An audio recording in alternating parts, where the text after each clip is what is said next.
Hi, welcome to Simply Scrapping, and it's time for another Mixed Media Mayhem. And for this week we have to use stitching, stamping and texture. So what am I doing? First of all, this is a photo of my grandparents when they were traveling in Bangkok. Later, way later in life, they decided to do some overseas travel, and they used to love going to Bangkok. They went there quite a few times. So this is them on one of the little bus trips they did when they went over to Thailand. Now, my stamping is going to be the Power of Hope stamp set because it's Asian themed. So it's got the beautiful pagoda, I think they're called, not pagoda. Asian lady with the umbrella and the lanterns and the beautiful tree. So that's going to be my stamping. My texture is going to come from this stencil. It's a Crafters Workshop stencil called, I have no idea, I've had it for a long time, Damask, however you pronounce it.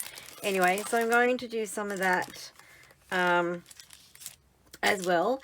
And my stitching, I have an idea to do the heading in stitching, and also the lanterns. I'm going to do a string of lanterns in the corner, and the actual string holding the lanterns is going to be stitched. Well, that's what I think I'm going to do. Okay, so let's get this page started.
Okay, there is my finished layout. I kept it quite simple because the texture paste takes up a lot of real estate, and I actually was intending to do the page the other way around, but I just kept going with the texture paste. So then when I finished, I thought, well, I had this big gap at the top, and I thought, well, let me just turn it around, and because it's a mask, it can go either way. So I turned it around, and then the gap down the bottom, I made my title and where all my elements are, and then just put the lanterns up the top corners, and that finished it off really nicely. My stitching is the Go Explore. Now I was going to put Bangkok as the title, but I'm not really certain it was Bangkok because they did go to Hong Kong and Singapore as well as Bangkok, and there's no one alive anymore who would be able to tell me. My parents would know, but they're past. Obviously my gran and grandpapa passed, so no one can confirm obviously if it is Bangkok, and I didn't want to put Bangkok on there and find that it wasn't. So I don't know, not that anyone's around to tell me it's wrong, but anyway, I still want to be factually correct for my kids who are going to be reading the story that goes with it. Yeah, so the stamping are my elements. They are my embellishments. That's all there is. So I was initially going to stamp them, colour them, cut them out and put them on, and then when I had this big bit down the bottom, I went, well, why don't I just stamp on the layout? I hesitated because if I get it wrong, then, you know, that's going to be an issue. But my backup plan was that if it did go wrong, then I would revert back to my colouring and cutting and stick it on top. But it worked, which was really good. And I'm really happy with that. So make sure you check out below in the description box everyone else who's playing along with Mixed Media Mayhem. There is a playlist listed below. If you've liked this layout, please hit that thumbs up so I know that you've liked it. If you're not already a subscriber, please consider subscribing and hitting that notify bell so you know when my next video comes out. Thank you so much for watching, and have a scrap happy day. Bye bye.